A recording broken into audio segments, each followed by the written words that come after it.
Hi guys, welcome to another video, and in today's video we will be photographing mushrooms, fungi, toadstools.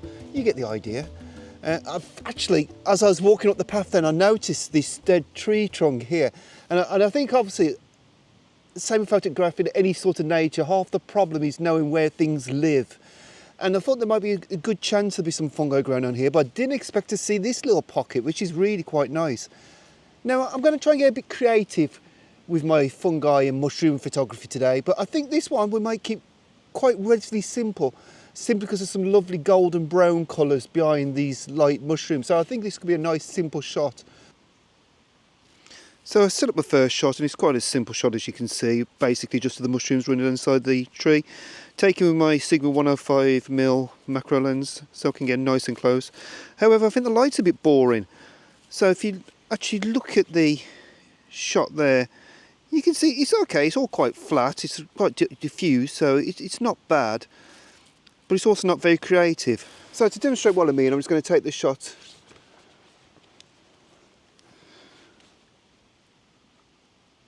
as it is, f16, that gives me 4 seconds, ISO 200, then we'll drop that on the screen for you. And now I'm going to introduce some light. Now what I'm thinking is, because it's quite uniform, and I think that's the problem, there's not enough drama, well there's not enough separation going on, I think. So what I'm going to try and do is I'm going to try and backlight the mushrooms from this direction using this simple LED panel, which costs, I think it was about £15 from Amazon, absolute eternity ago. I wouldn't be surprised if you get them cheaper.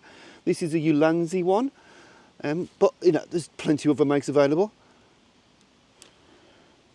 And I'm going to crank that up to full power and sort of light it like that and bring it straight down, so we are almost backlighting these mushrooms.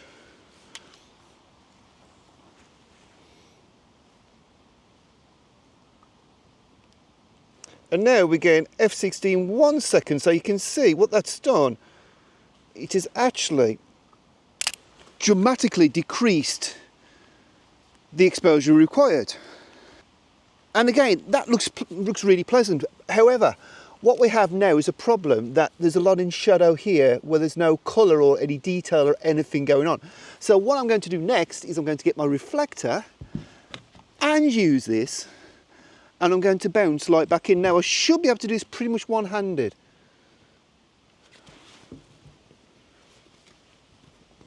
So holding the reflector in one hand and 2 fingers like that. And I'll just take a couple where I'm just readjusting more. Now obviously I'm using a gold reflector, so that means it will be bouncing gold light back into the shot.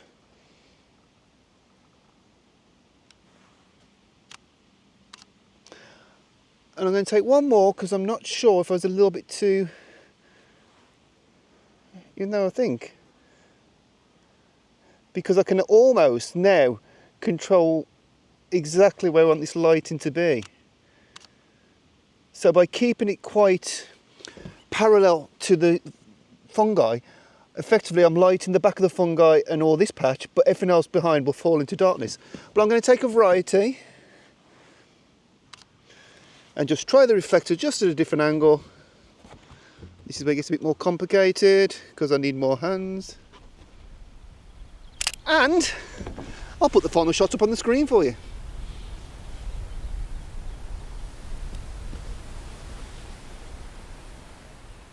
Well, it's taken a while, but I finally found my next subject.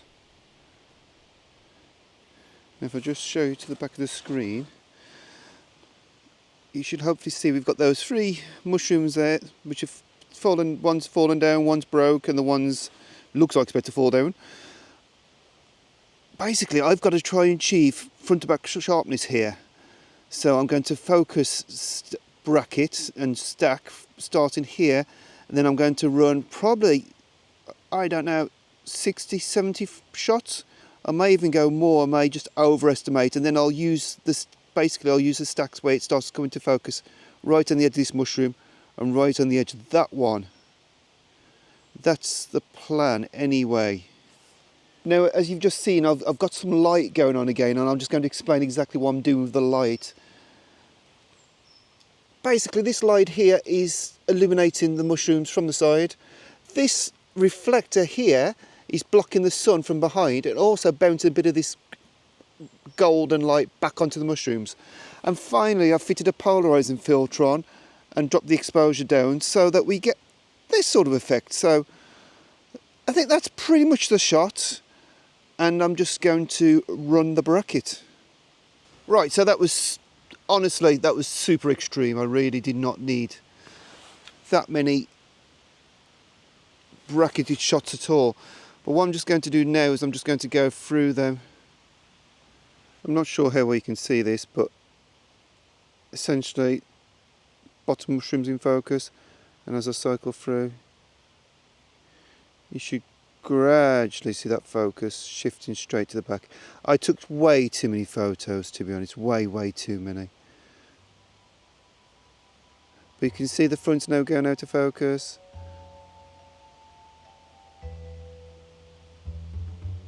You know, bring it back so you can sort of see it in reverse. Yeah, I'm confident I've got the shot there. So I shall put it on the screen now for you guys to have a look at.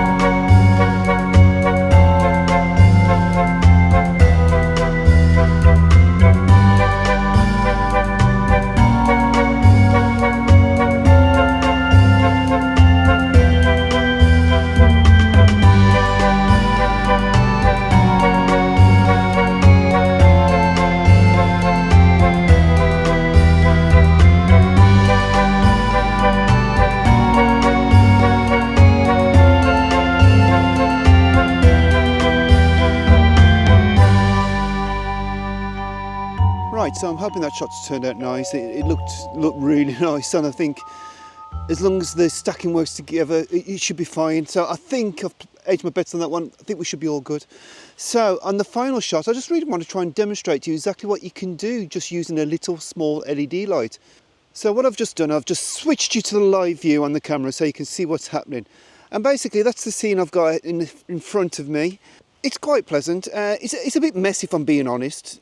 Now if you look at my settings, I'm shooting at f11, so there's a little bit of background blur on the mushroom behind. I'm using exposure compensation of needing -4 stops to 1/3 of a stop under. Basically to try and make it as dark as possible. Now what I'm going to do, because the background's really mucky, now if I turn that on, you see the difference straight away that's made. And I've now got it on a 10-second self time because it's not the sturdiest. But effectively what we can do, we can create a low key effect by just using one single light. Now that light, what we can choose to do is we can choose to bring it closer. You know, if I can get that in place there. And note I'm not using any stands or anything, which is probably the reason why it fell over. But you see, so I can do that. And we can also try moving it behind and sort of trying to give a rim light effect. Now that's actually quite a pleasant effect, isn't it? Now what I actually am going to do is I'm going to move, there's one leaf in the way there, which I'm going to just flick out the way. And that one, I think unfortunately the sun's come out a bit. So I'm again going to use my reflector and block that. So I'm trying to block any natural light from it. And I'm actually going to move this light back a little bit. So I'm going to use the twigs just to move a bit of leaf litter, because obviously anything there is going to be picking up my light source.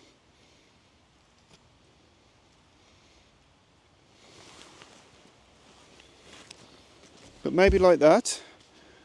Back over, block any light out. And whilst maybe not perfect, again, it's quite a nice different take on photographing these couple of mushrooms. But really, I think the point is you don't have to settle just for the light that you were given by just using this inexpensive little LED panel, you can move it around and you can essentially control the light a little bit more. Now, I had planned to use off-camera flash today, and as it happens, I haven't used it at all, which is fine. It's been nice using this, because whilst off-camera flash is brilliant and you have a bit more power so you can make it a bit more creative, I think a little LED panel is just simple to put in your pocket and travel light and just control your little bit of light. But I think the benefits of a little LED light is that they're small, inexpensive. You can just throw them in the bag, they weigh nothing, and they're just on hand there when you want to get a bit more creative with your light and to take a bit more control of your macro photography. Anyway guys, I hope you've enjoyed this video, and I hope it's inspired you to get a little bit more creative with the way you light your macro subjects. Now obviously I've been doing this on mushrooms and toadstools today, but honestly this will apply to whatever you want to do, still life at home or just any sort of macro photography outdoors. It's just very flexible.